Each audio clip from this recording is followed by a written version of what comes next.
Hazırda biz Kosalardan, Yalova'dan Əsədin yurdu deyilən tərəfə gedirik. Təxminən 35-40 il əvvəl bu ərazilərdən insanların keçdiyi olubdu. Bura elət yolu kimi istifadə olunub.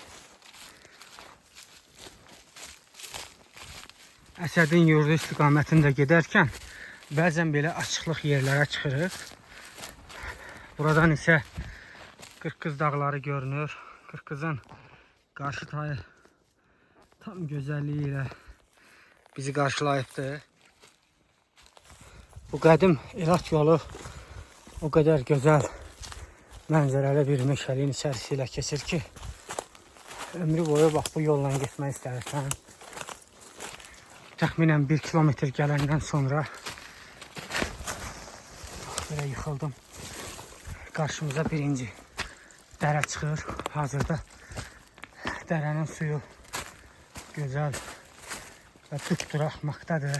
Bu günləri Əsədin yurduna gedəndə bulağın gözünü açdıq ki, burada belə bir yalaq düzəldirsin.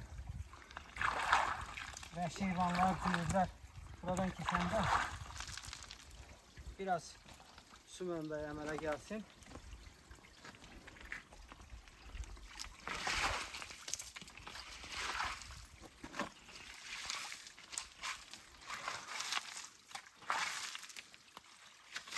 Xalam oğlu Əli də əslən Kosaların cavadlarındandır. Amma kökü də Yalovalıdır. Ona görə də Yalova tərəfləri kəşf eləməyi o da özünə borc bilib.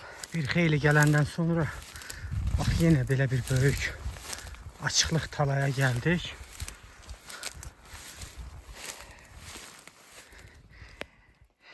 Geri çönüb baxanda Qırqız dağının o tayki meşələri görünməkdədir.